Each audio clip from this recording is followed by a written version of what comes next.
As Advent began and the church looked forward to the coming of Christ at Christmas, so we opened a special door in the cathedral, the door which was the opening to the Year of Mercy for us in the Diocese of Chichester and for Christians throughout the world.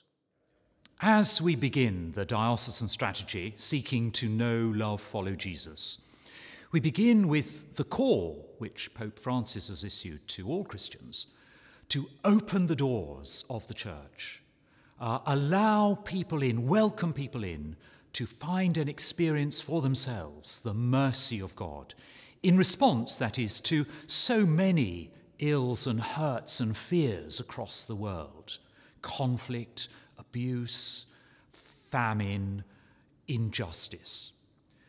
And starting with looking out is one of the ways in which I think we begin to recover our vitality and confidence as Christians with speaking the gospel to others. The Year of Mercy turns us immediately to the Scriptures. And it's astonishing, once the word mercy is registered in your mind, it's astonishing how often throughout the Old Testament and into the New Testament, the mercy of God is dominant and foremost in the experience of our Creator and of our Redeemer.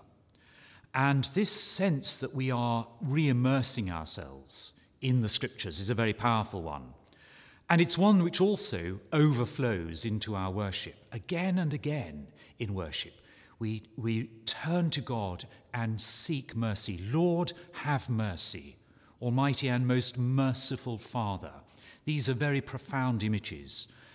And in a society and in a culture where people often feel alone, bereft, anxious, confused, the sense of a merciful God who knows you and loves you, I think, is a very powerful statement.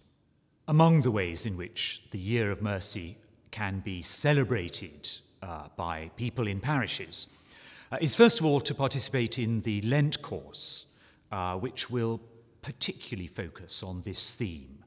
And I hope it will lead us to the greatest statement of the mercy of God in the death and resurrection of Jesus Christ, restoring our life.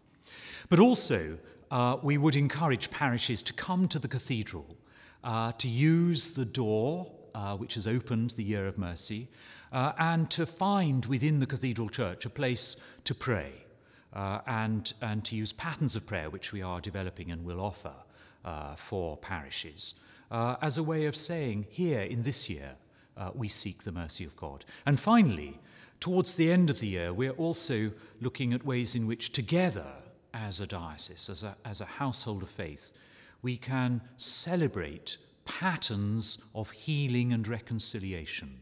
And I hope that will lead us to the culmination of the year when we look towards the identity of Jesus Christ as our King and Redeemer. As the strategy seeking to know, love, follow Jesus unfolds, I hope that you will, in this coming year, seek the ways in which mercy is profound in his life and is something for us to share. It's the beginning of our work together to revitalize the life and mission of the Church. And I hope that in this coming year, it will lead us not only deeper into our knowledge of Jesus as we follow him, but also it will draw us in a subsequent year back into the Scriptures and give us a thirst and appetite for knowing more, in order that our loving, knowing, following Jesus may become even more real to us in this coming year.